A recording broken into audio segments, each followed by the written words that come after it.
Hotel স্টাইলে বুটের ডাল রান্না করে দেখাবো। আসসালামু আলাইকুম, কেমন আছেন সবাই? আশা করি সকলে অনেক বেশি ভালো আছেন। আমি এখানে ডালটাকে ধুয়ে 3 থেকে 4 ঘন্টা সময় ভিজিয়ে রেখেছিলাম। এবার আমি পর্যাপ্ত পরিমাণ পানি দিয়ে 1 চামচ লবণ দিয়ে ডালটাকে সেদ্ধ করতে বসিয়ে দিয়েছি। আমি এখানে এই কাপের 2 কাপ পরিমাণ পানি দিয়েছি। চেষ্টা করবেন পানিটাকে প্রথমেই বেশি করে দিতে, যেন পরবর্তীতে এক্সট্রা কোনো পানি ব্যবহার করতে না হয়। ডালটা সেদ্ধ হতে একটু বেশি পরিমাণে পানি লাগে।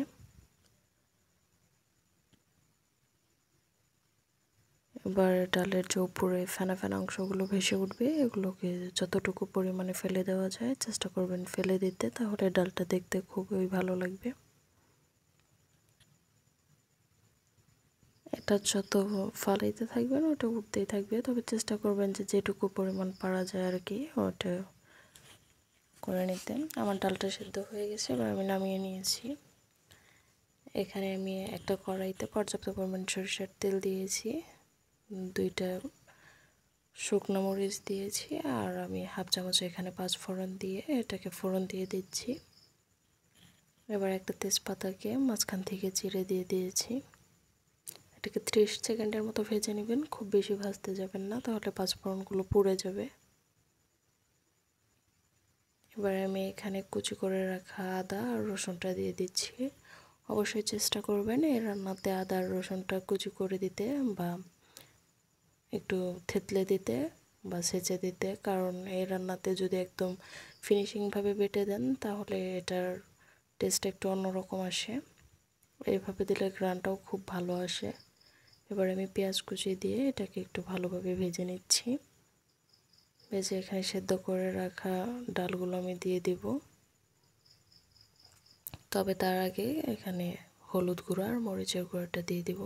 অবশ্যই চেষ্টা করবেন এখানে মরিচের গুঁড়া ব্যবহার করতে, কাঁচা মরিচ ব্যবহার না করতে, তাহলে কালারটা খুবই সুন্দর আসে, একদম হোটেলের মতো।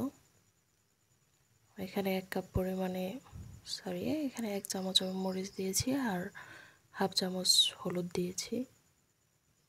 আমি এখানে 2 চামচ লবণ দিয়েছি। এবার এই মশলাটাকে ভালোভাবে কষিয়ে নিয়েছি। তারপর আমি এখানে সেদ্ধ করে রাখা ডালগুলো দিয়ে দিয়েছি। খেয়াল করলে দেখবেন আমি এখানে কোনো পানি ব্যবহার করিনি, আমি তেলের উপর সরাসরি মরিচের গুঁড়াটা দিয়েছি। এবার আমি ডালগুলোকে খুব ভালোভাবে একটু ম্যাশ করে দিচ্ছি। অনেকে অর্ধেক পরিমাণ ডালগুলো ব্লেন্ড করে দেন, ব্লেন্ড করে দেওয়ার কোনো দরকার নাই। এভাবে খুন্তি দিয়ে একটু আস্তে আস্তে নেড়ে দিলে এটা আধ ভাঙা হয়ে যাবে। যখন তেলটা ভেসে উঠবে তখন আবারও একটু ম্যাশ করে দিবেন। ডালটা অর্ধেক ভাঙা আর অর্ধেক যদি আমান থাকে তাহলে দেখতে একটু ভালো লাগে।